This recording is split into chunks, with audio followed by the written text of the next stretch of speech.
নমস্কার বন্ধুরা, বন্ধি পতঙ্গ চ্যানেলে আপনাদের সবাইকে স্বাগত জানাই।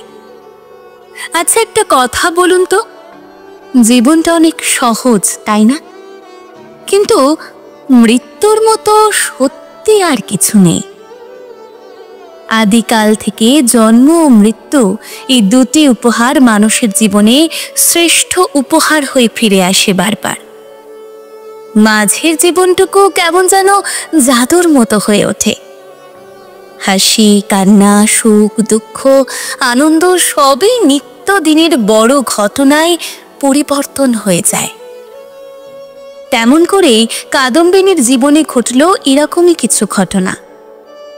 তাহলে আসুন আজ বিশ্বকবি রবীন্দ্রনাথ ঠাকুরের লেখা ছোট গল্প জীবিত ও মৃত শুনে নিই।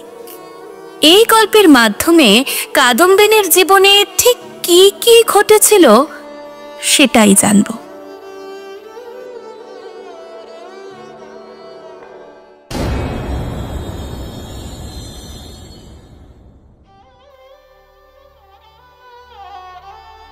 রানীহাটের জমিদার শারদাশঙ্কর বাবুদের বাড়ির বিধবা বধূটির পিতৃকুলে কেহ ছিল না।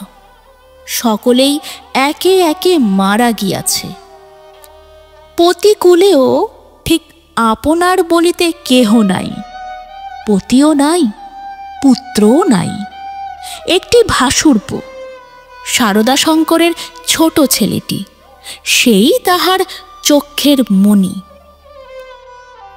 সে জন্মিবার পর তাহার মাতার বহু কাল ধরিয়া শক্ত পীড়া হইয়াছিল। সেই জন্য এই বিধবা কাকি কাদম্বিনী তাহাকে মানুষ করিয়াছে।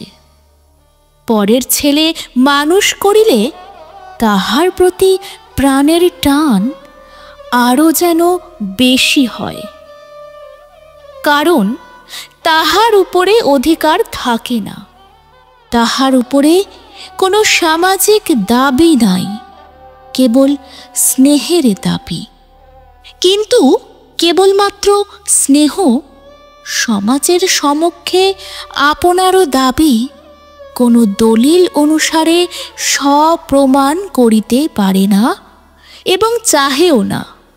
কেবল অনিশ্চিত প্রাণের ধনটিকে দ্বিগুণ ব্যাকুলতার সহিত ভালোবাসে।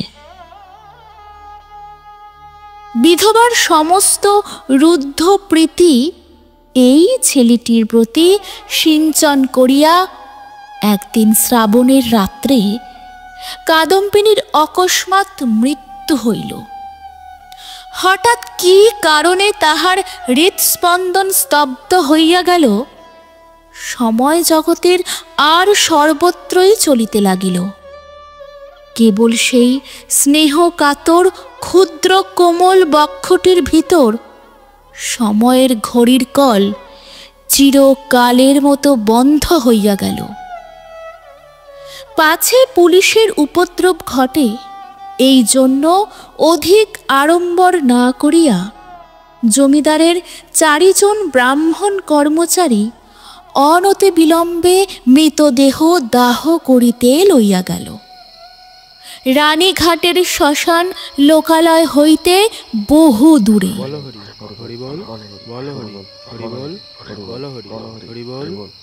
পুষ্করিণীর ধারে একখানি কুটির এবং তাহার নিকটে একটা প্রকাণ্ড বটগাছ।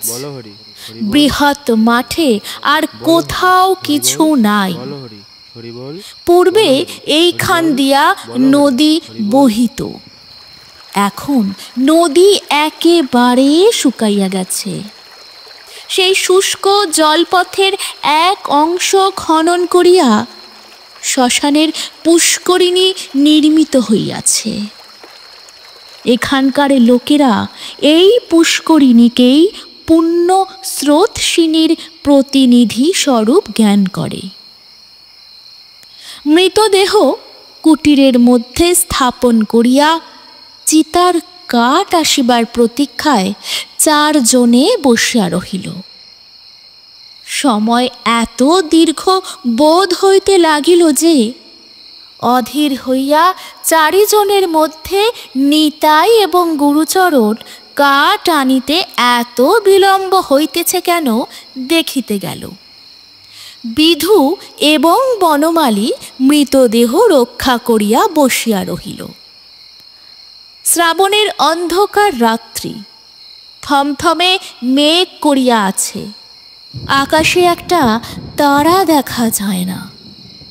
অন্ধকার ঘরে দুইজনে চুপ করিয়া বসিয়া রহিল। একজনের চাদরে দিয়াশলাই এবং বাতি বাঁধা ছিল।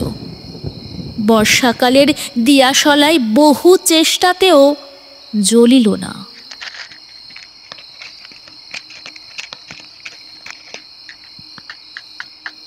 যে লণ্ঠন সঙ্গে ছিল তাহাও নিভিয়া গেছে। অনেকক্ষণ চুপ করিয়া থাকিয়া একজন কহিল, আমি চট করিয়া এক দৌড়ে সমস্ত সংগড়িও করিয়া আনিতে পারি। বনমালীর পলায়নের অভিপ্রায় বুঝিয়া বিধু কহিল, মাইরি, আর আর আমি বুঝি এখানে একলা একলা বসিয়া থাকিব? আবার কথাবার্তা বন্ধ হইয়া গেল। 5 মিনিটকে 1 ঘণ্টা বলিয়া মনে হইতে লাগিল।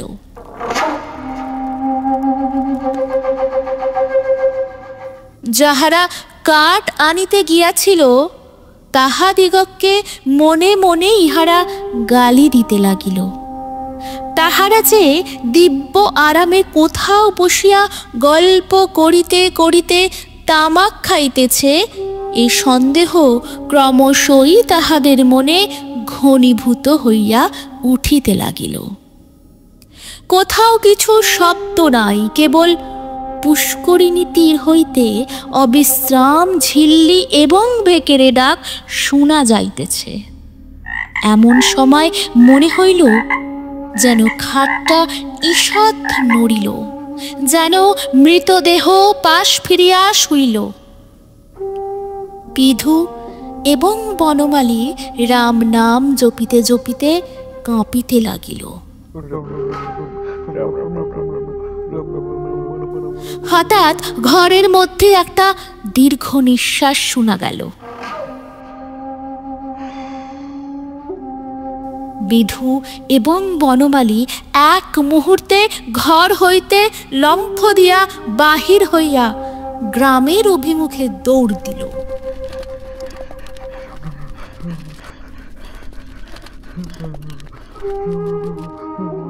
প্রায় ক্রোশ 1.5 পথ গিয়া দেখিল তাহাদের অবশিষ্ট 2 সঙ্গী লণ্ঠন হাতে ফিরিয়া আসিতেছে। তাহারা বাস্তবিকই তামাক খাইতে গিয়াছিল, কাঠের কোনো খবর জানে না। তথাপি সংবাদ দিল গাছ কাটিয়া কাঠ ফাড়াইতেছে, অনতি বিলম্বে রওনা হইবে। তখন বিধু এবং বনমালী কুটিরের সমস্ত ঘটনা বর্ণনা করিল। নিতাই এবং গুরুচরণ অবিশ্বাস করিয়া উড়াইয়া দিল এবং কর্তব্য ত্যাগ করিয়া আসার জন্য অপর 2 জনের প্রতি অত্যন্ত রাগ করিয়া বিস্তর ভৎসনা করিতে লাগিল। কাল বিলম্ব না করিয়া 4 জনেই শ্মশানে সেই কুটিরে গিয়া উপস্থিত হইল। ঘরে ঢুকিয়া দেখিল মৃতদেহ নাই, শূন্য খাট পড়িয়া আছে। পরস্পর মুখ চাহিয়া রহিল। যদি শ্রীগালি লইয়া গিয়া থাকে, কিন্তু আচ্ছাদন বস্ত্রটি পর্যন্ত নাই। সন্ধান করিতে করিতে বাহিরে গিয়া দেখে কুটিরের দ্বারের কাছে খানিকটা কাদা জমিয়াছিল, তাহাতে স্ত্রীলোকের সদ্য এবং ক্ষুদ্র পদচিহ্ন। শারদা শঙ্কর সহজ লোক নহেন। তাহাকে এই ভূতের গল্প বলিলে হঠাৎ যে কোনো শুভ ফল পাওয়া যাইবে এমন সম্ভাবনা নাই। তখন চারজনে বিস্তর পরামর্শ করিয়া স্থির করিল যে দাহকার্য সমাধা হইয়াছে, এইরূপ খবর দেওয়াই ভালো। ভোরের দিকে যাহারা কাঠ লইয়া আসিল তাহারা সংবাদ পাইল বিলম্ব দেখিয়া পূর্বেই কার্য শেষ করা হইয়াছে। কুটিরের মধ্যে কাঠ সঞ্চিত ছিল।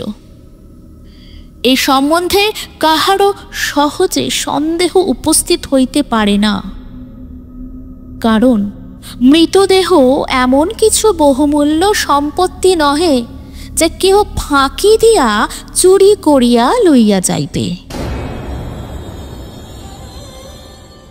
সকলেই জানেন, জীবনের যখন কোনো লক্ষণ পাওয়া যায় না, তখনও অনেক সময় জীবন প্রচ্ছন্নভাবে থাকে এবং সময় মতো পুনর্বার মৃতবৎ দেহে তাহার কার্য আরম্ভ হয়। কাদম্বিনীও মরে নাই। হঠাৎ কি কারণে তাহার জীবনের ক্রিয়া বন্ধ হইয়া গিয়াছিল। যখন সে সচেতন হইয়া উঠিল, দেখিল চতুর্দিকে নিবিড় অন্ধকার। চিরাভ্যাস মতো যেখানে শয়ন করিয়া থাকে। মনে হইল এটা সে জায়গা নহে। একবার ডাকিল, দিদি। অন্ধকার ঘরে কেহ সাড়া দিল না। সভয়ে উঠিয়া বসিল। মনে পড়িল সেই মৃত্যুশয্যার কথা। সেই হঠাৎ বক্ষের কাছে একটি বেদনা, শ্বাসরোধের উপক্রম। তাহার বড়জা ঘরের কোণে বসিয়া একটি অগ্নিকুণ্ডের উপরে খোকার জন্য দুধ গরম করিতেছে। কাদম্বিনী আর দাঁড়াইতে না পারিয়া বিছানার উপর আছাড় খাইয়া পড়িল। রুদ্ধ কণ্ঠে কহিল, দিদি, একবার খোকাকে আনিয়া দাও, আমার প্রাণ কেমন করিতেছে। তাহার পর সমস্ত কালো হইয়া আসিল, যেন একটি লেখা খাতার উপরে দোয়াত শুদ্ধ কালি গড়াইয়া পড়িল। কাদম্বিনীর সমস্ত স্মৃতি এবং চেতনা, বিশ্বগ্রন্থের সমস্ত অক্ষর এক মুহূর্তে একাকার হইয়া গেল। খোকা তাহাকে একবার শেষ বারের মতো তাহার সেই সুমিষ্ট ভালোবাসার স্বরে কাকিমা বলিয়া ডাকিয়াছিল কিনা, তাহার অন্তত অজ্ঞাত মরণ যাত্রার পথে চিরপরিচিত পৃথিবী হইতে এই শেষ স্নেহ পাথেয়টুকু সংগ্রহ করিয়া আনিয়াছিল কিনা বিধবার তাহাও মনে পড়ে না। প্রথমে মনে হইল যমালয় বুঝি এইরূপ চির নির্জন এবং চির অন্ধকার। সেখানে কিছুই দেখিবার নাই, শুনিবার নাই, কাজ করিবার নাই, কেবল চিরকাল এইরূপ জাগিয়া উঠিয়া বসিয়া থাকিতে হইবে। তাহার পর যখন মুক্ত দ্বার দিয়া হঠাৎ একটা ঠান্ডা বাদলার বাতাস দিল এবং বর্ষার ভেকের ডাক কানে প্রবেশ করিল, তখন এক মুহূর্তে তাহার এই স্বল্প জীবনের আশৈশব সমস্ত বর্ষা স্মৃতি ঘনীভূতভাবে তাহার মনে উদয় হইল এবং পৃথিবীর নিকট স্পর্শ সে অনুভব করিতে পারিল। একবার বিদ্যুৎ চমকিয়া উঠিল। সম্মুখে পুষ্করিণী, বট গাছ, বৃহৎ মাঠ এবং সুদূর তরুশ্রেণী এক পলকে চোখে পড়িল। মনে পড়িল মাঝে মাঝে পুণ্যতিথি উপলক্ষে এই পুষ্করিণীতে আসিয়া স্নান করিয়াছে এবং মনে পড়িল সেই সময় এই শ্মশানে মৃতদেহ দেখিয়া মৃত্যুকে কি ভয়ানক মনে হইত। প্রথমেই মনে হইল বাড়ি ফিরিয়া যাইতে হইবে, কিন্তু তখনই ভাবিল আমি তো বাঁচিয়া নাই, আমাকে বাড়িতে লইবে কেন? সেখানে যে অমঙ্গল হইবে। জীবরাজ্য হইতে আমি যে নির্বাসিত হইয়া আসিয়াছি, আমি যে আমার প্রেতাত্মা।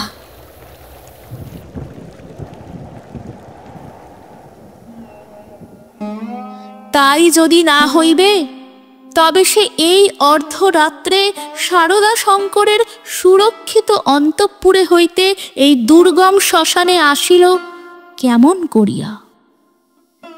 এখনো যদি তার অন্ত্যেষ্টিক্রিয়া শেষ না হইয়া থাকে, তবে দাহ করিবার লোকজন গেল কোথায়?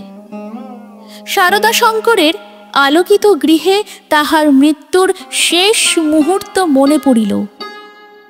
তাহার পরেই এই বহু দূরবর্তী জনশূন্য অন্ধকার শ্মশানের মধ্যে আপনাকে একাকিনী দেখিয়া সে জানিল, আমি এই পৃথিবীর জনসমাজের আর কেহ নহি। আমি অতি ভীষণ অকল্যাণকারিণী, আমি আমার প্রেতাত্মা। এই কথা মনে উদয় হইবা মাত্রই তাহার মনে হইল তাহার চতুর্দিক হইতে বিশ্ব নিয়মের সমস্ত বন্ধন যেন ছিন্ন হইয়া গিয়াছে, যেন তাহার অদ্ভুত শক্তি, অসীম স্বাধীনতা, যেখানে ইচ্ছা যাইতে পারে, যাহা ইচ্ছা করিতে পারে। এই অভূতপূর্ব নতুন ভাবের আবির্ভাবে সে উন্মত্তের মতো হইয়া হঠাৎ একটা দমকা বাতাসের মতো ঘর হইতে বাহির হইয়া অন্ধকার শ্মশানের উপর দিয়া চলিল। মনে লজ্জা, ভয়, ভাবনার লেশ মাত্র রহিল না।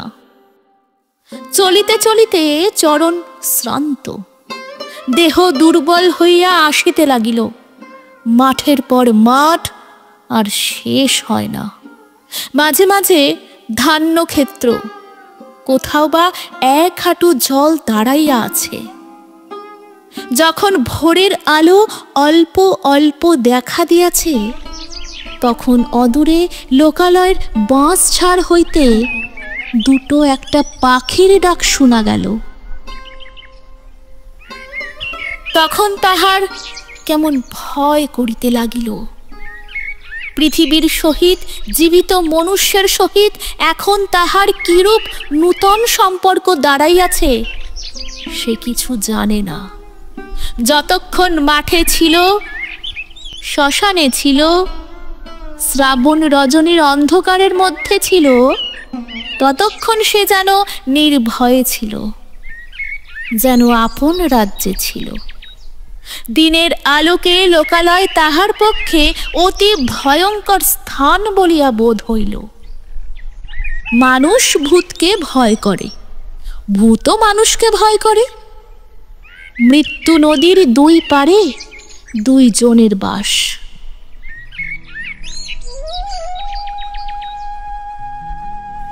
কাপড়ে কাদা মাখিয়া অদ্ভুত ভাবের বশে ও রাত্রি জাগরণে পাগলের মতো হইয়া কাদম্বিনীর যেরূপ চেহারা হইয়াছিল, তাহাতে মানুষ তাহাকে দেখিয়া ভয় পাইতে পারিত, এবং ছেলেরা বোধহয় দূরে পালাইয়া গিয়া তাহাকে ঢেলা মারিত।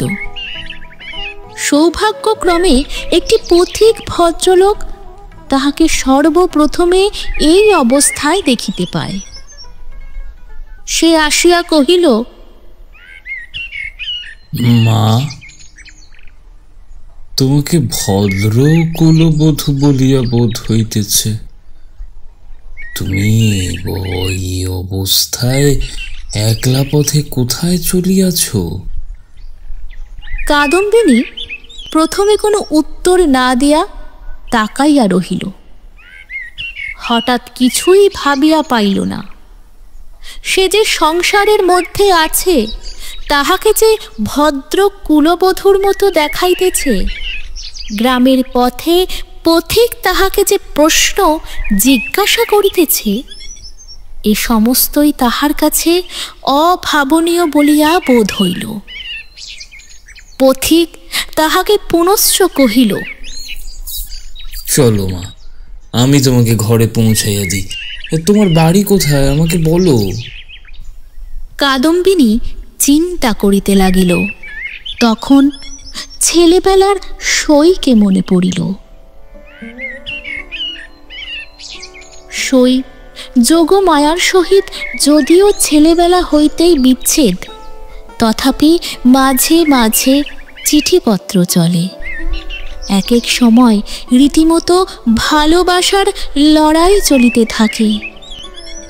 কাদম্বিনী জানাইতে চাহে ভালোবাসা তাহার দিকেই প্রবল। যোগমায়া জানাইতে চাহে কাদম্বিনী তাহার ভালোবাসার যথোপযুক্ত প্রতিদান দেয় না। কোনো সুযোগে একবার উভয় মিলন হইতে পারিলে যে এক দণ্ড কেহ কাহাকে চোখের আড়াল করিতে পারিবে না, এ বিষয় কোনো পক্ষেরই কোনো সন্দেহ ছিল না। কাদম্বিনী ভদ্রলোকটিকে কহিল, নিশ্চিন্দাপুরে শ্রীপতিচরণবাবুর বাড়ি যাইব। পথিক কলিকাতায় যাইতেছিলেন। নিশিন্দাপুর যদিও নিকটবর্তী নহে, তথাপি তাহার গ্রাম্য পথেই পড়ে।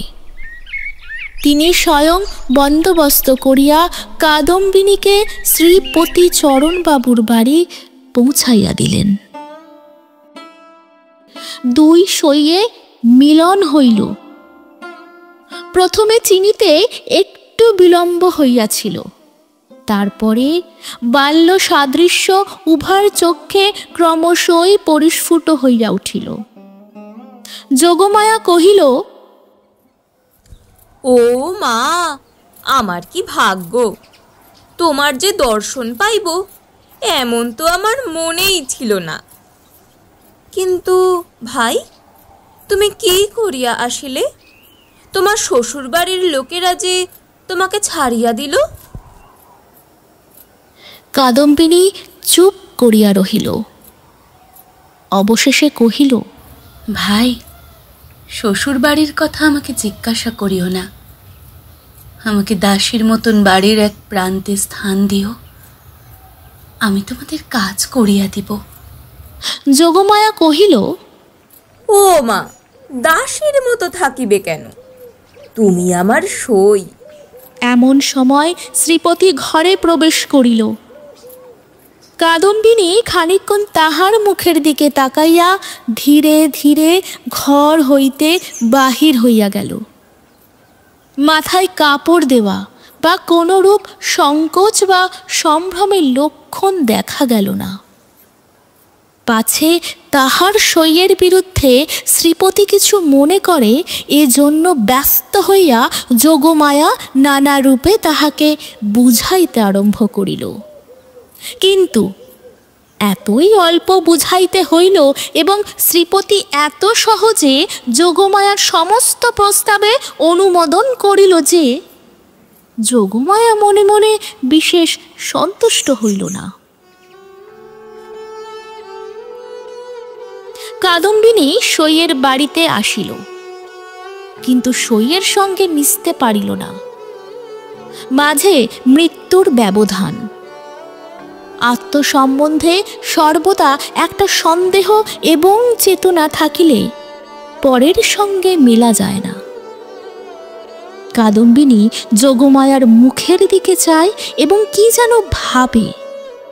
মনে করে, স্বামী এবং ঘরকন্যা লইয়া ও যেন বহু দূরে আরেক জগতে আছে। স্নেহ মমতা এবং সমস্ত কর্তব্য লইয়া ও যেন পৃথিবীর লোক, আর আমি যেন শূন্য ছায়া। ও যেন অস্তিত্বের দেশে, আর আমি যেন অনন্তের মধ্যে। যোগমায়ারও কেমন কেমন লাগিল, কিছুই বুঝিতে পারিল না। স্ত্রীলোক রহস্য সহ্য করিতে পারে না, কারণ অনিশ্চিতকে লইয়া কবিত্ব করা যায়, বীরত্ব করা যায়, পাণ্ডিত্য করা যায়, কিন্তু ঘর কন্যা করা যায় না। এই জন্য স্ত্রীলোক যেটা বুঝিতে পারে না, হয় সেটার অস্তিত্ব বিলোপ করিয়া তাহার সহিত কোনো সম্পর্ক রাখে না, নয় তাহাকে স্বহস্তে নূতন মূর্তি দিয়া নিজের ব্যবহারযোগ্য একটি সামগ্রী গড়িয়া তোলে। যদি দুয়ের কোনোটাই না পারে তবে তাহার ওপর ভারী রাগ করিতে থাকে। কাদম্বিনী যতই দুর্বোধ হইয়া উঠিল, যোগমায়া তাহার উপর ততই রাগ করিতে লাগিল। ভাবিল, এ কি উপদ্রব স্কন্ধের উপর চাপিল। আবার আরেক বিপদ, কাদম্বিনীর আপনাকে আপনি ভয় করে। সে নিজের কাছ হইতে নিজে কিছুতেই পলাইতে পারে না। যাহাদের ভূতের ভয় আছে তাহারা আপনারও পশ্চাৎ দিককে ভয় করে। যেখানে দৃষ্টি রাখিতে পারে না সেইখানেই ভয়। কিন্তু কাদম্বিনীর আপনার মধ্যেই সর্বাপেক্ষা বেশি ভয়, বাহিরে তার ভয় নাই। এই জন্য বিজন দ্বীপ প্রহরে সে একা ঘরে একদিন চিৎকার করিয়া উঠিত এবং সন্ধেবেলায় দীপালোকে আপনারও ছায়া দেখিলে তাহার গা ছমছম করিতে থাকিত। তাহার এই ভয় দেখিয়া বাড়িশুদ্ধ লোকের মনে কেমন একটা ভয় জন্মিয়া গেল। চাকর দাসীরা এবং যোগমায়াও যখন তখন যেখানে সেখানে ভূত দেখিতে আরম্ভ করিল। একদিন এমন হইল, কাদম্বিনী অর্ধরাত্রে আপন শয়ন গৃহ হইতে কাঁদিয়া বাহির হইয়া একেবারে যোগমায়ার গৃহদ্বারে আসিয়া কহিল, দিদি, দিদি, তোমার দুটি পায়ে পড়ি গো, আমায় একলা ফেলিয়া রাখিও না। যোগমায়ার যেমন ভয় পাইল তেমনি রাগ হইল। ইচ্ছা করিল তদণ্ডেই কাদম্বিনীকে দূর করিয়া দেয়। দয়া পরবশ শ্রীপতি অনেক চেষ্টায় তাহাকে ঠান্ডা করিয়া পার্শ্ববর্তী গৃহে স্থান দিল। পরদিন অসময় অন্তঃপুরে শ্রীপতির তলব হইল। যোগমায়া তাহাকে অকস্মাৎ ভৎসনা করিতে আরম্ভ করিল। আগা, তুমি কেমন ধারালো! একজন মেয়ে মানুষ আপন শ্বশুর ঘর ছাড়িয়া তোমার ঘরে আসিয়া অধিষ্ঠান হইল। মাস খানেক হইয়া গেল, তবু যাইবার নাম করে না। আর তোমার মুখে যে একটি আপত্তি মাত্র শুনি না। তোমার মনের ভাবটা কি বুঝাইয়া বলো দেখি। তোমরা পুরুষ মানুষ, এমনি জাতি বটে। বাস্তবিক সাধারণ স্ত্রী জাতির পরে পুরুষ মানুষের একটা নির্বিচার পক্ষপাত আছে, এবং সেই জন্য স্ত্রী লোকেরাই তাহাদিগকে অধিক অপরাধী করে। নিঃসহায় অথচ সুন্দরী কাদম্বিনীর প্রতি শ্রীপতির করুণা যে যথাচিত মাত্রার চেয়ে কিঞ্চিত অধিক ছিল, তাহার বিরুদ্ধে তিনি যোগমায়ার গাত্রস্পর্শপূর্বক শপথ করিতে উদ্যত হইলেও তাহার ব্যবহারে তাহার প্রমাণ পাওয়া যাইত। তিনি মনে করিতেন, নিশ্চয়ই ইহা শ্বশুরবাড়ির লোকেরা এই পুত্রহীনা বিধবার প্রতি অন্যায় অত্যাচার করিত, তাই নিতান্ত সহ্য করিতে না পারিয়া পলাইয়া কাদম্বিনী আমার আশ্রয় লইয়াছে। যখন ইহার বাপ মা কেহই নাই, তখন আমি ইহাকে কি করিয়া ত্যাগ করি। এই বলিয়া তিনি কোনরূপ সন্ধান লইতে ক্ষান্ত ছিলেন এবং কাদম্বিনীকেও এই অপ্রীতিকর বিষয় প্রশ্ন করিয়া ব্যথিত করিতে তাহার প্রবৃত্তি হইত না। তখন তাহার স্ত্রী তাহার অসার কর্তব্য বুদ্ধিতে নানা প্রকার আঘাত দিতে লাগিল। কাদম্বিনীর শ্বশুর বাড়িতে খবর দেওয়া যে তাহার গৃহের শান্তি রক্ষার পক্ষে একান্ত আবশ্যক, তাহা তিনি বেশ বুঝিতে পারিলেন। অবশেষে স্থির করিলেন, হঠাৎ চিঠি লিখিয়া বসিলে ভালো ফল নাও হইতে পারে, অতএব রানীহাটে তিনি নিজে গিয়া সন্ধান লইয়া যাহা কর্তব্য স্থির করিলেন। শ্রীপতি তো গেলেন, এদিকে যোগমায়া আসিয়া কাদম্বিনীকে কহিল, সই, এখানে তোমার আর থাকা ভালো দেখাইতেছে না। লোকে বলিবে কি? কাদম্বিনী গম্ভীরভাবে যোগমায়ার মুখের দিকে তাকাইয়া কহিল, লোকের সঙ্গে আমার সম্পর্ক কি? যোগমায়া কথা শুনিয়া অবাক হইয়া গেল, কিঞ্চিত রাগিয়া কহিল, তোমার না থাকে আমাদের তো আছে। আমরা পরের ঘরের বধূকে কি বলিয়া আটক করিয়া রাখিব? কাদম্বিনী কহিল, আমার শ্বশুর ঘর কোথায়? যোগমায়া ভাবিল, মরণ পোড়া কপালি বলে কি? কাদম্বিনী ধীরে ধীরে কহিল, আমি কি তোমাদের কেহ? আমি কি এ পৃথিবীর?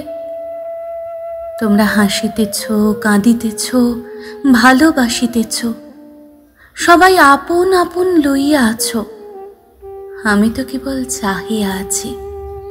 তোমরা মানুষ আর আমি ছায়া।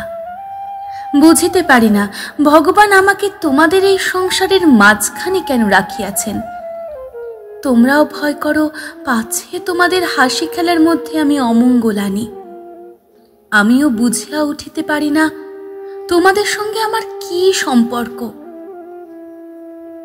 কিন্তু ঈশ্বর যখন আমাদের জন্য আর কোনো স্থান গড়িয়া রাখেন নাই, তখন কাজে কাজে বন্ধন ছিঁড়িয়া যায়। তবু তোমাদের কাছেই ঘুরিয়া ঘুরিয়া বেড়াই। এমনি ভাবে চাহিয়া কথাগুলা বলিয়া গেল যে যোগমায়া কেমন এরকম করিয়া মোটের উপর একটা কি বুঝিতে পারিল, কিন্তু আসল কথাটা বুঝিল না, জবাবও দিতে পারিল না, দ্বিতীয়বার প্রশ্ন করিতেও পারিল না। অত্যন্ত ভারগ্রস্ত গম্ভীরভাবে চলিয়া গেল।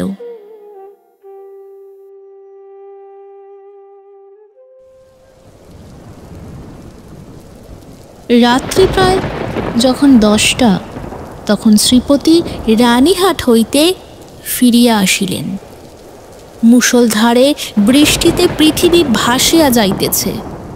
ক্রমাগতই তাহার ঝরঝর শব্দে মনে হইতেছে বৃষ্টির শেষ নাই, আজ রাত্রিরও শেষ নাই। যোগমায়া জিজ্ঞাসা করিলেন, কি শুনিলে বলো দেখি? সে অনেক কথা, পরে হইবে বলিয়া কাপড় ছাড়িয়া আহার করিলেন এবং তামাক খাইয়া শুইতে গেলেন। ভাবটা অত্যন্ত চিন্তিত। যোগমায়া অনেকক্ষণ কৌতূহল দমন করিয়াছিলেন। শয্যায় প্রবেশ করিয়াই জিজ্ঞাসা করিলেন, কি শুনিলে বলো দেখি? শ্রীপতি কহিলেন, নিশ্চয়ই তুমি একটা ভুল করিয়াছ। শুনিবা মাত্র যোগমায়া মনে মনে ঈষৎ রাগ করিলেন। ভুল মেয়েরা কখনোই করে না, যদি বা করে কোনো সুবুদ্ধি পুরুষের সেটা উল্লেখ করা কর্তব্য হয় না। নিজের ঘাড় পাতিয়া লওয়াই সুযুক্তি। যোগমায়া কিঞ্চিত উষ্ণভাবে কহিলেন, কি রকম শুনি? শ্রীপতি কহিলেন, যে স্ত্রীলোকটিকে তোমার ঘরে স্থান দিয়াছ সে তোমার সই কাদম্বিনী নহে।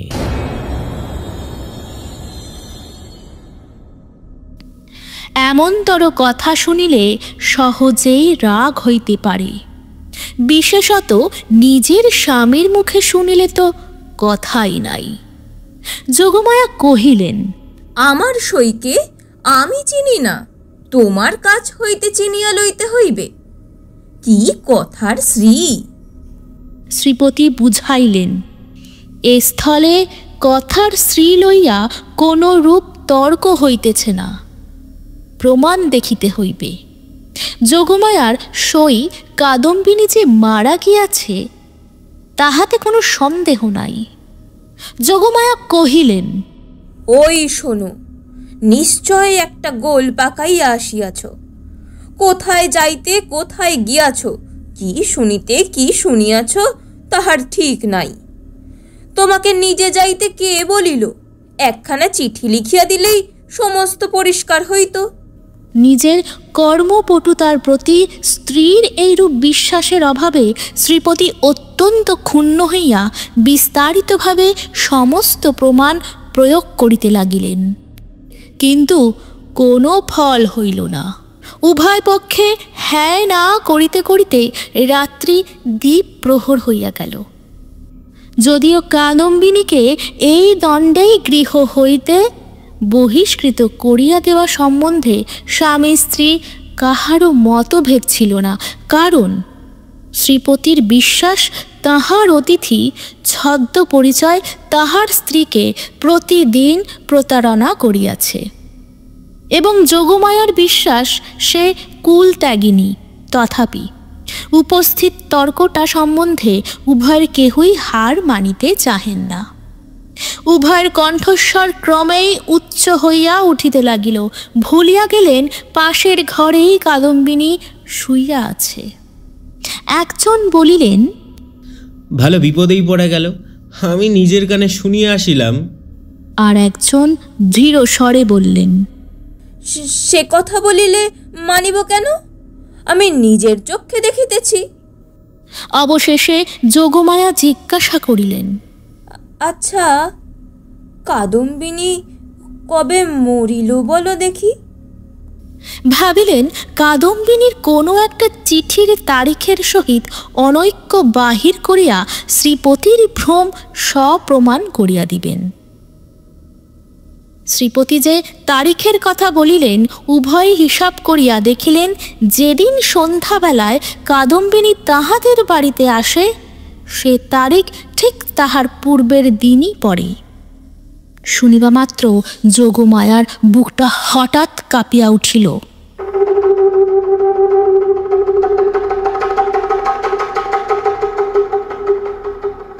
শ্রীপতিরও কেমন একরকম বোধ হইতে লাগিল।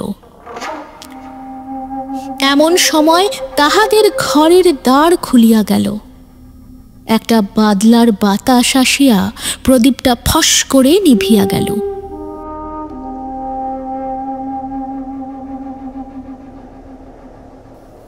বাহিরের অন্ধকার প্রবেশ করিয়া এক মুহূর্তে সমস্ত ঘরটা আগা গোড়া ভরিয়া গেল।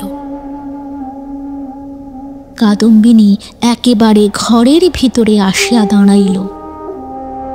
তখন রাত্রি 2:30 প্রহর হইয়া গিয়াছে। বাহিরে অবিশ্রাম বৃষ্টি পড়িতেছে।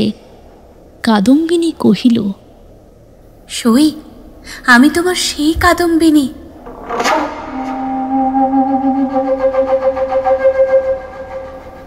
কিন্তু আমি এখন আর বাঁচিয়া নাই, আমি মরিয়া আছি।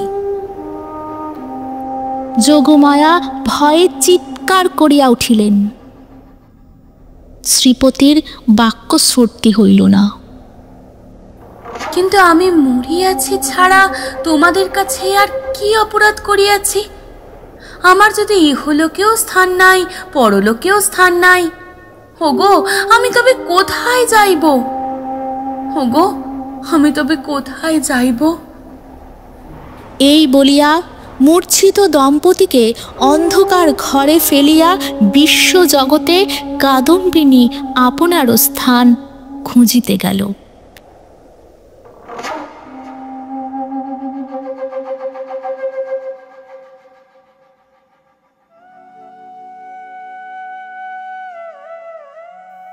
কাদম্বিনী যে কেমন করিয়া রানীহাটে ফিরিয়া গেল তাহা বলা কঠিন, কিন্তু প্রথমে কাহাকেও দেখা দিল না।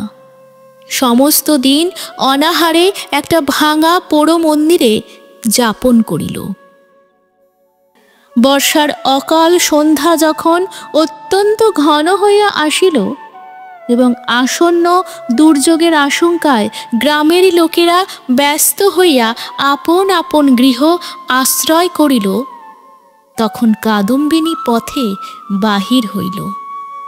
শ্বশুর বাড়ির দ্বারে গিয়া একবার তাহার হৃৎকম্পন উপস্থিত হইয়াছিল, কিন্তু মস্ত ঘুমটা টানিয়া যখন ভিতরে প্রবেশ করিল দাসী ভ্রমে দাড়িরা কোনো রূপ বাধা দিল না। এমন সময় বৃষ্টি খুব চাপিয়া আসিল।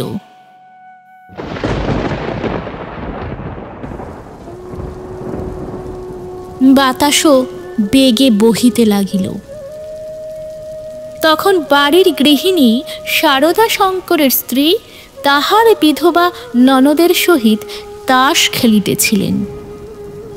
ঝি ছিল রান্নাঘরে এবং পীড়িত খোকা জ্বরের উপশমে শয়ন গৃহে বিছানায় ঘুমাইতেছিল। কাদম্বিনী সকলের চক্ষু এড়াইয়া সেই ঘরে গিয়া প্রবেশ করিল।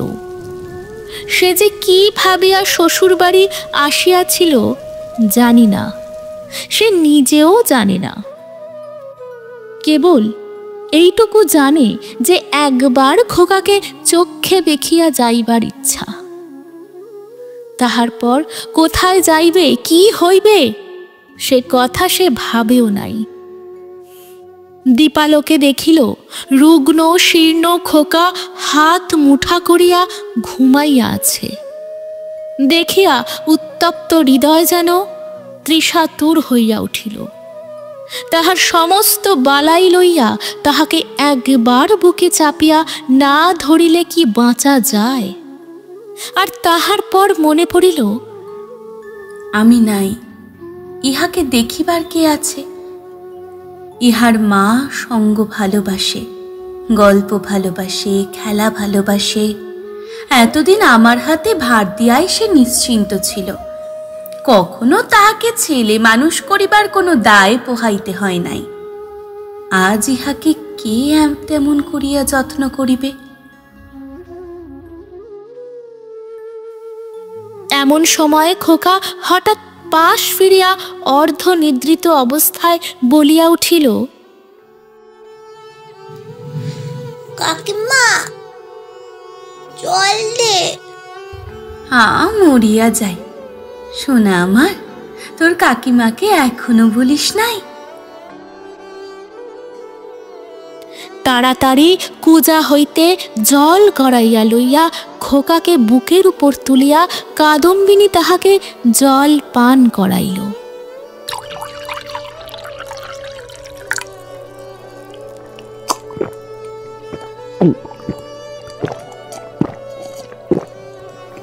যতক্ষণ ঘুমের ঘোর ছিল, চিরা অভ্যাস মতো কাকিমার হাত হইতে জল খাইতে খোকার কিছুই আশ্চর্য বোধ হইল না। অবশেষে কাদম্বিনী যখন বহুকালের আকাঙ্ক্ষা মিটাইয়া তাহার মুখচুম্বন করিয়া তাহাকে আবার শুইয়া দিল, তখন তাহার ঘুম ভাঙিয়া গেল এবং কাকিমাকে জড়াইয়া ধরিয়া জিজ্ঞাসা করিল, আবার তুই খোকার কাছে ফিরে এসেছিস? আর তুই মরে যাবি নে? ইহার উত্তর দিবার পূর্বেই একটা গোল বাঁধিল। ঝি এক বাটি সাগু হাতে করিয়া ঘরে প্রবেশ করিয়াছিল। হঠাৎ বাটি ফেলিয়া বলিয়া আছাড় খাইয়া পড়িয়া গেল।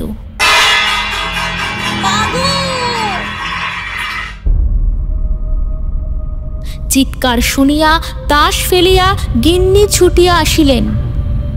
ঘরে ঢুকিতেই তিনি একেবারে কাঠের মতো হইয়া গেলেন। পলাইতেও পারিলেন না, মুখ দিয়া একটি কথাও সরিল না। এই সকল ব্যাপার দেখিয়া খোকারও মনে ভয়ের সঞ্চার হইয়া উঠিল। সে কাঁদিয়া বলিয়া উঠিল, কাকিমা তুই যা। কাদম্বিনী অনেকদিন পরে আজ অনুভব করিয়াছে যে সে মরে নাই। সেই পুরাতন ঘরদ্বার, সেই সমস্ত, সেই খোকা, সেই স্নেহ তাহার পক্ষে সমান জীবন্তভাবেই আছে। মধ্যে কোনো বিচ্ছেদ, কোনো ব্যবধান জন্মায় নাই। সইয়ের বাড়ি গিয়া অনুভব করিয়াছিল বাল্যকালের সে সই মরিয়া গিয়াছে। খোকার ঘরে আসিয়া বুঝিতে পারিল খোকার কাকিমা তো এক তিলও মরে নাই। ব্যাকুলভাবে কহিল, দিদি, তোমরা আমাকে দেখিয়া কেন ভয় পাইতেছ? এই দেখো, আমি তোমাদের সেই তেমনি আছি। গিন্নি আর দাঁড়াইয়া থাকিতে পারিলেন না, মূর্ছিত হইয়া পড়িয়া গেলেন। ভগ্নীর কাছে সংবাদ পাইয়া সারদা শঙ্কর বাবু স্বয়ং অন্তঃপুরে আসিয়া উপস্থিত হইলেন। তিনি জোর হস্তে কাদম্বিনীকে কহিলেন, ছোট বৌমা, এই কি তোমার উচিত হয়? সতীশ আমার বংশের একমাত্র ছেলে, উহার প্রতি তুমি কেন দৃষ্টি দিতেছ? আমরা কি তোমার পর? তুমি যাওয়ার পর হইতেও প্রতিদিন শুকাইয়া যাইতেছে, উহার ব্যামো আর ছাড়ে না। দিনরাত কেবল কাকিমা কাকিমা করে। যখন সংসার হইতে বিদায় লইয়াছ, তখন এ মায়াবন্ধন ছিঁড়িয়া যাও। আমরা তোমার যথোচিত সৎকার করিব। তখন কাদম্বিনী আর সহিতে পারিল না, তীব্র কণ্ঠে বলিয়া উঠিল, ওগো, আমি মরি নাই গো, মরি নাই। আমি কেমন করিয়া তোমাদের বুঝাইব? আমি মরি নাই, এই দেখো আমি বাঁচিয়া আছি, এই দেখো আমি বাঁচিয়া আছি। বলিয়া কাঁসার বাটিটা ভূমি হইতে তুলিয়া কপালে আঘাত করিতে লাগিল। কপাল ফাটিয়া রক্ত বাহির হইতে লাগিল। ওগো, আমি মরি নাই গো, মরি নাই গো, মরি নাই। সারদা শঙ্কর মূর্তির মতো দাঁড়াইয়া রহিলেন। খোকা ভয়ে বাবাকে ডাকিতে লাগিল। দুই মূর্ছিতা রমণী মাটিতে পড়িয়া রহিল। তখনও কাদম্বিনী, আমি মরি নাই, এই দেখো আমি বাঁচিয়ে আছি, এই দেখো আমি বাঁচিয়ে আছি বলিয়া চিৎকার করিয়া ঘর হইতে বাহির হইয়া সিঁড়ি বাহিয়া নামিয়া অন্তঃপুরের পুষ্করিণীর জলের মধ্যে গিয়া পড়িল।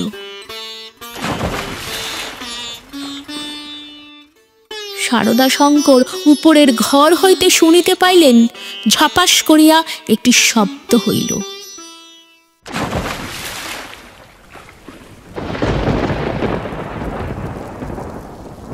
সমস্ত রাত্রি বৃষ্টি পড়িতে লাগিল।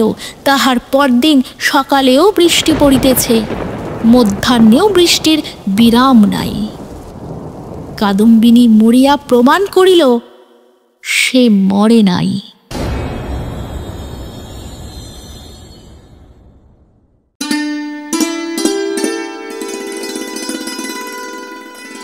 শেষ হলো আমাদের আজকের নিবেদন রবি ঠাকুরের লেখা জীবিত ও মৃত। গল্পটি পাঠ করেছে মৌমিতা দে। গল্পের সূত্রধার চিরশ্রী ঘোষ।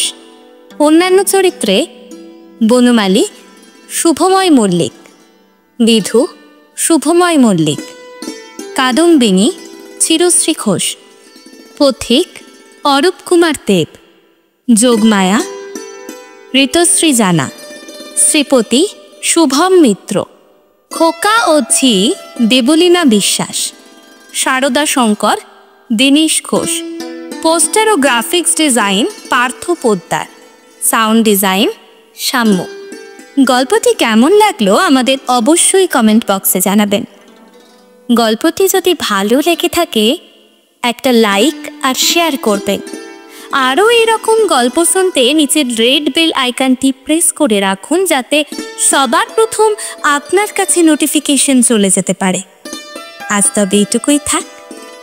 আগামী দিনে আবারও আমরা আপনাদের সামনে হাজির হব গল্পের সম্ভার নিয়ে।